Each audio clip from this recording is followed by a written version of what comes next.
श्रीपरमात्मने नमः।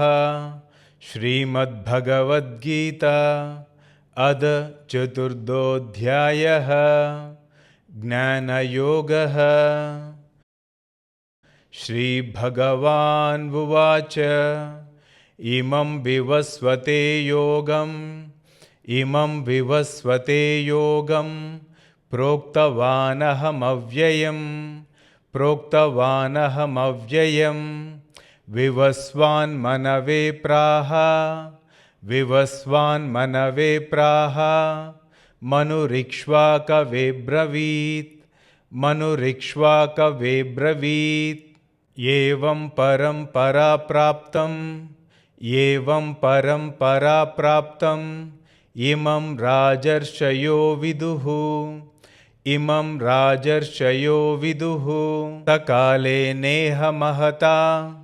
सकाले नेह महता योगो नष्टः परन्तप स एवायं मया तेद्य योगः प्रोक्तः पुरातनः भक्तोऽसि मे सखा चेति रहस्यं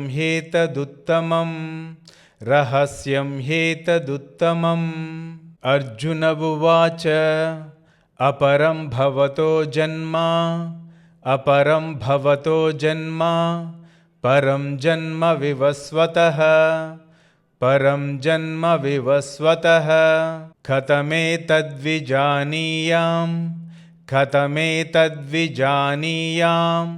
त्वमादौ प्रोक्तवानिति। श्रीभगवानुवाच बहूनि मे व्यतीतानि जन्मानि तव चार्जुन तान्यहं वेद सर्वाणि न त्वं वेत्त परन्तप अजोऽपि सन्नव्ययात्मा भूतानामीश्वरोऽपि सन् प्रकृतिं स्वामधिष्ठाय सम्भवाम्यात्ममायया यदा यदा हि धर्मस्य ग्लानिर्भवति भारत अभ्युत्थानमधर्मस्य तदात्मानं सृजाम्यहम्। परित्राणाय साधूनां विनाशाय च दुष्कृतां धर्म संस्थापनार्थाय संभवामि युगे युगे। जन्म कर्म च मे दिव्यम् एवं यो वेत्ति तत्त्वतः त्यक्त्वा देहं पुनर्जन्म नैति मामेति सोऽर्जुन। वीतरागभयक्रोधाः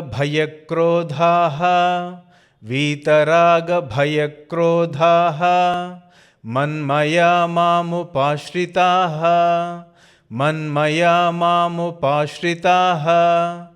बहवो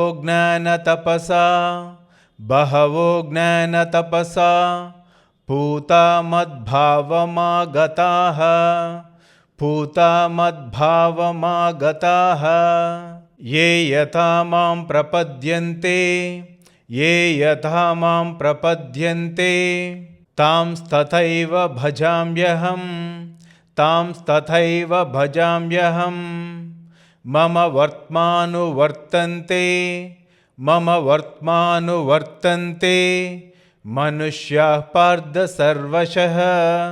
मनुष्याः पार्थ सर्वशः काङ्क्षन्तः कर्मणां सिद्धिं यजन्त इह देवताः क्षिप्रं हि मानुषे लोके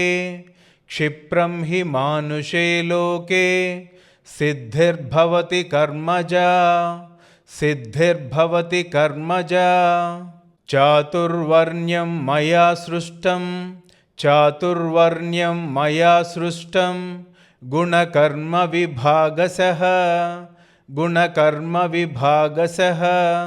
तस्य कर्तारमपि मां विद्यकर्तारमव्ययम् न मां कर्माणि लिम्पन्ति न मे कर्मफले स्पृहा इति मां योऽभिजानाति कर्मभिर्न स बध्यते एवं ज्ञात्वा कृतं कर्म पूर्वैरपि मुमुक्षुभिः कुरु कर्मैव तस्मात् त्वं पूर्वैः पूर्वतरं कृतं किं कर्म किमकर्मेति कवयोऽप्यत्र मोहिताः तत्ते कर्म प्रवक्ष्यामि यज्ञात्वा मोक्षसे शुभात् कर्मणो ह्यपि बोद्धव्यं च विकर्मणः अकर्मणश्च बोद्धव्यं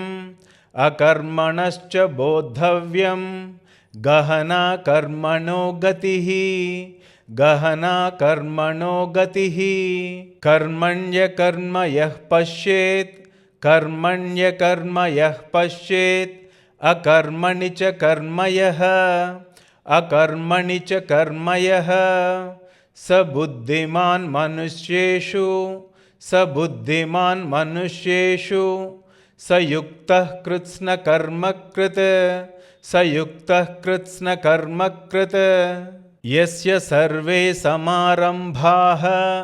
यस्य सर्वे समारम्भाः कामसङ्कल्पवर्जिताः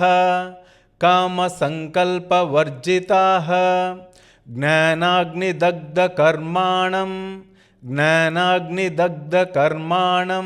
तमाहुः पंडितं बुधाः त्यक्त्वा कर्मफलासङ्गं नित्यतृप्तो निराश्रयः कर्मण्यभिप्रवृत्तोऽपि नैव किञ्चित् करोति सः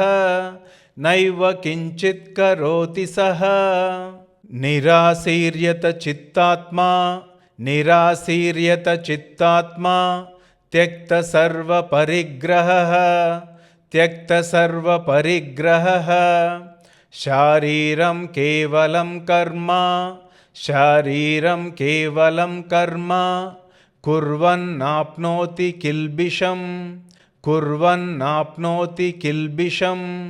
यदृच्छालाभसन्तुष्टः यदृच्छालाभसन्तुष्टः द्वन्द्वातीतो विमत्सरः द्वन्द्वातीतो विमत्सरः समः सिद्धावसिद्धौ च समः सिद्धावसिद्धौ च कृत्वापि न निबध्यते कृत्वापि न निबध्यते गतसङ्गस्य मुक्तस्य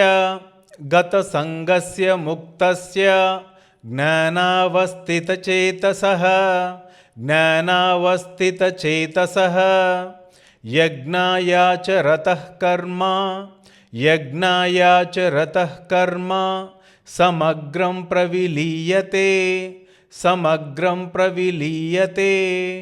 ब्रह्मार्पणं ब्रह्महविः ब्रह्माग्नौ ब्रह्मणाहुतं ब्रह्मैव तेन गन्तव्यं ब्रह्मकर्म समाधिना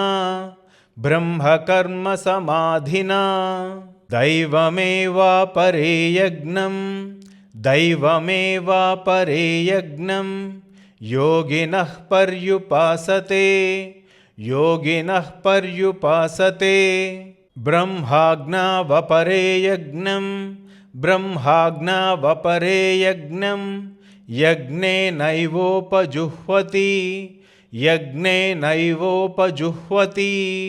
श्रोत्रादीनिन्द्रियाण्यन्ये संयमाग्निषु जुह्वति शब्दादीन् विषयानन्ये इन्द्रियाग्निषु जुह्वति सर्वाणीन्द्रियकर्माणि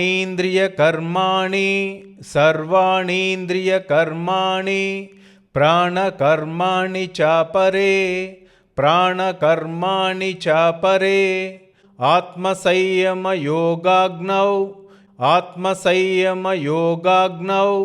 जुह्वति ज्ञानदीपिते द्रव्ययज्ञस्तपोयज्ञाः योगयज्ञस्तथा परे स्वाध्यायज्ञानयज्ञश्च यतयः संशितव्रताः अपाने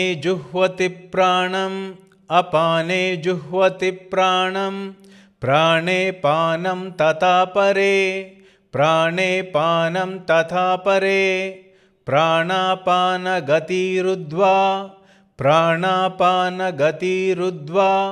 प्राणायामपरायणाः अपरे नियताहाराः प्राणान् प्राणेषु जुह्वति सर्वेप्येते यज्ञविदः यज्ञक्षपितकल्मषाः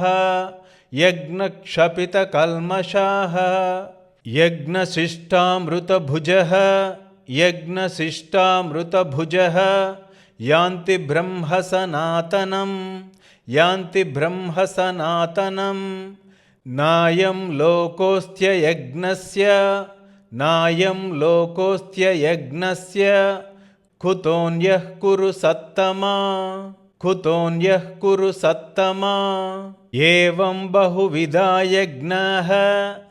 एवं बहुविधा यज्ञाः वितता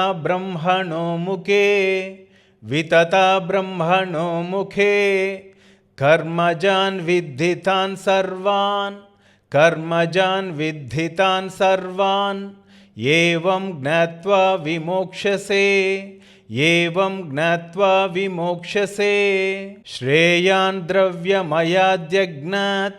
श्रेयान् द्रव्यमयाद्यज्ञात् జ్ఞానయజ్ఞః పరంతప జ్ఞానయజ్ఞః పరంతప సర్వం కర్మాఖిలం పార్థ సర్వం కర్మాఖిలం పార్థ జ్ఞానే పరిసమాప్యతే జ్ఞానే పరిసమాప్యతే తద్విద్ధి ప్రణిపాతేన తద్విద్ధి ప్రణిపాతేన పరిప్రశ్నేన సేవయా పరిప్రశ్నేన సేవయా ఉపదేక్ష్యంతి తే జ్ఞానం ఉపదేక్ష్యంతి తే జ్ఞానం జ్ఞానినస్తత్వదర్శినః జ్ఞానినస్తత్వదర్శినః యజ్ఞాత్వా న పునర్మోహం యజ్ఞాత్వా న పునర్మోహం ఏవం యాస్యసి పాండవ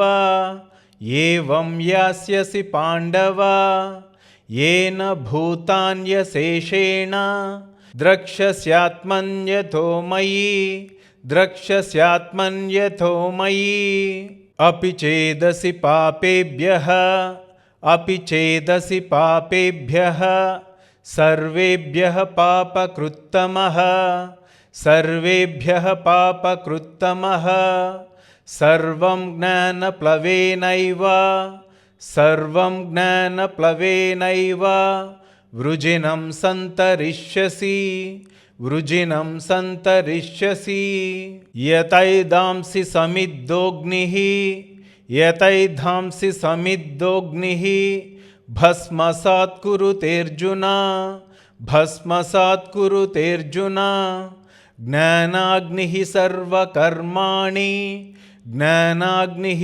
సర్వకర్మాణి భస్మసాత్ కురుతే తథా భస్మసాత్ కురుతే తథా నహి జ్ఞానేన సదృశం నహి జ్ఞానేన సదృశం పవిత్రమిహ విద్యతే పవిత్రమిహ విద్యతే తత్స్వయం యోగ సంసిద్ధః తత్స్వయం యోగ సంసిద్ధః కాలేనాత్మని విందతి కాలేనాత్మని విందతి శ్రద్ధావాన్ లభతే జ్ఞానం శ్రద్ధావాన్ లభతే జ్ఞానం తత్పరః సంయతేంద్రియః తత్పరః సంయతేంద్రియః జ్ఞానం లబ్ధ్వా పరాం శాంతిం జ్ఞానం లబ్ధ్వా పరాం శాంతిం అచిరేణాధిగచ్చతి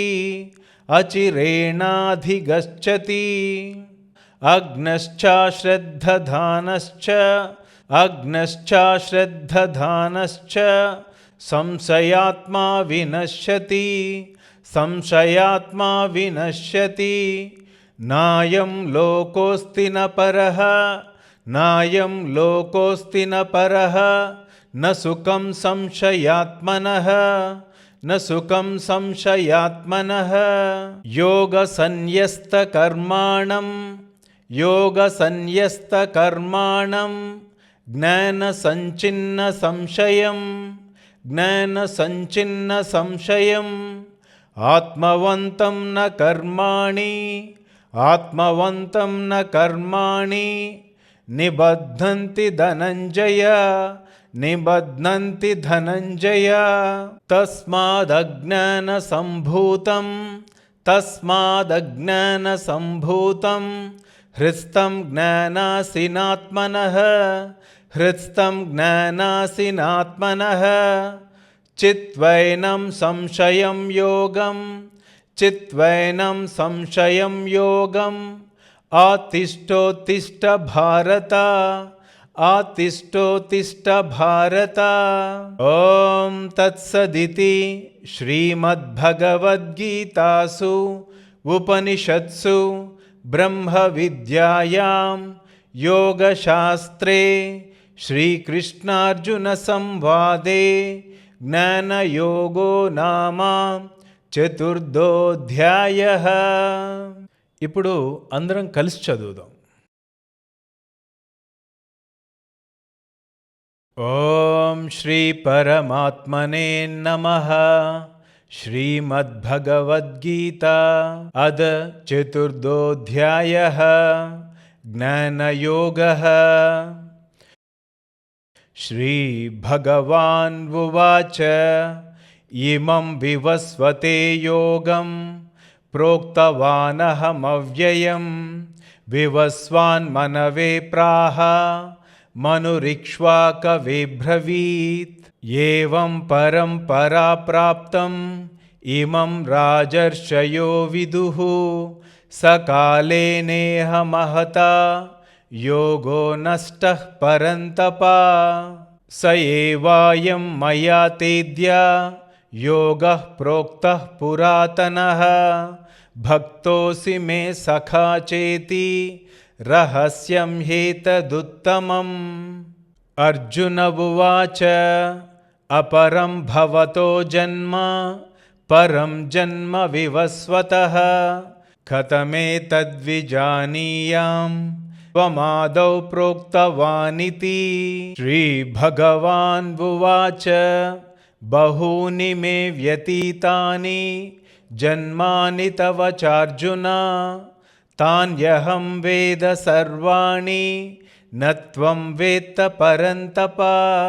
अजोऽपि सन्नव्ययात्मा भूतानामीश्वरोऽपि सन् प्रकृतिं स्वामधिष्ठाय सम्भवाम्यात्ममायया।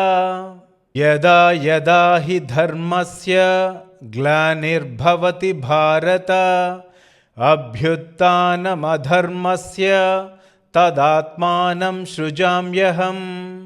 परित्राणाय साधूनां विनाशाय च दुष्कृतां धर्म संस्थापनार्थाय संभवामि युगे युगे। जन्म कर्म च मे दिव्यम् एवं यो वेत्ति तत्त्वतः त्यक्त्वा देहं पुनर्जन्म नैति मामेति सोऽर्जुन।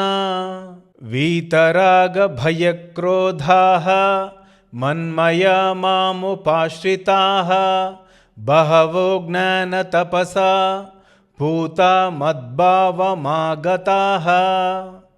ये यथा मां प्रपद्यन्ते तांस्तथैव भजाम्यहम्। मम वर्त्मानुवर्तन्ते मनुष्याः पार्थ सर्वशः। काङ्क्षन्तः कर्मणां सिद्धिं यजन्त इह देवताः क्षिप्रं हि मानुषे लोके सिद्धिर्भवति कर्मजा। चातुर्वर्ण्यं मया सृष्टं गुणकर्म विभागशः तस्य कर्तारमपि मां विद्यकर्तारमव्ययम्। न मां कर्माणि लिम्पन्ति न मे कर्मफले स्पृहा इति मां योऽभिजानाति कर्मभिर्न स बध्यते। एवं ज्ञात्वा कृतं कर्म पूर्वैरपि मुमुक्षुभिः कुरु कर्मैव तस्मात् त्वं पूर्वैः पूर्वतरं कृतं। किं कर्म किमकर्मेति कवयोऽप्यत्र मोहिताः तत्ते कर्म प्रवक्ष्यामि यज्ञात्वा मोक्षसे शुभात्। कर्मणो ह्यपि बोद्धव्यं च विकर्मणः अकर्मणश्च बोद्धव्यं गहना कर्मणो गतिः। कर्मण्यकर्म यः पश्येत् अकर्मणि च कर्म यः स बुद्धिमान् मनुष्येषु स युक्तः कृत्स्नकर्मकृत्। यस्य सर्वे समारम्भाः कामसङ्कल्पवर्जिताः ज्ञानाग्निदग्धकर्माणं तमाहुः पण्डितं बुधाः। त्यक्त्वा कर्मफलासङ्गं नित्यतृप्तो निराश्रयः कर्मण्यभिप्रवृत्तोऽपि नैव किञ्चित् करोति सः। निराशीर्यत चित्तात्मा त्यक्तसर्वपरिग्रहः शारीरं केवलं कर्म कुर्वन्नाप्नोति किल्बिषम्। यदृच्छालाभसन्तुष्टः ద్వంద్వాతీతో విమత్సరః సమః సిద్ధావసిద్ధౌ చ కృత్వాపి న నిబధ్యతే గతసంగస్య ముక్తస్య జ్ఞానావస్థితచేతసః యజ్ఞాయాచరతః కర్మ సమగ్రం ప్రవిలీయతే బ్రహ్మార్పణం బ్రహ్మహవిః బ్రహ్మాగ్నౌ బ్రహ్మణాహుతం బ్రహ్మైవ తేన గంతవ్యం బ్రహ్మకర్మ సమాధినా దైవమేవాపరే యజ్ఞం యోగినః పర్యుపాసతే బ్రహ్మాజ్ఞావపరే యజ్ఞం యజ్ఞేనైవోపజుహ్వతి శ్రోత్రాదీనీంద్రియాణ్యన్యే సంయమాగ్నిషు జుహ్వతి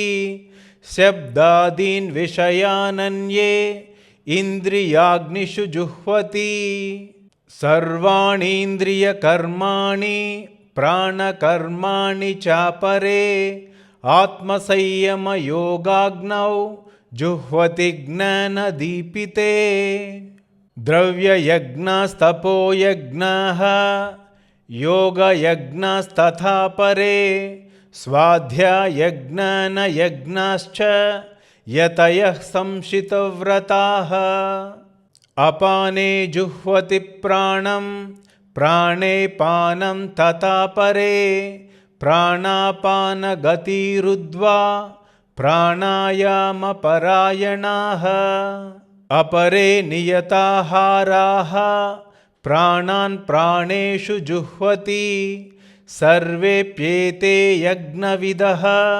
యజ్ఞక్షపితకల్మషాః యజ్ఞశిష్టామృతభుజः యాంతి బ్రహ్మ సనాతనం నాయం లోకోస్త్యయజ్ఞస్య కుతోన్యః కురు సత్తమా ఏవం బహువిధా యజ్ఞాః వితతా బ్రహ్మణో ముఖే కర్మజాన్ విద్ధి తాన్ సర్వాన్ ఏవం జ్ఞాత్వా విమోక్ష్యసే శ్రేయాన్ ద్రవ్యమయాద్యజ్ఞాత్ జ్ఞానయజ్ఞః పరంతప సర్వం కర్మాఖిలం పార్థ జ్ఞానే పరిసమాప్యతే తద్విద్ధి ప్రణిపాతేన పరిప్రశ్నేన సేవయా ఉపదేక్ష్యంతి తే జ్ఞానం జ్ఞానినస్తత్వదర్శినః యజ్ఞాత్వా న పునర్మోహం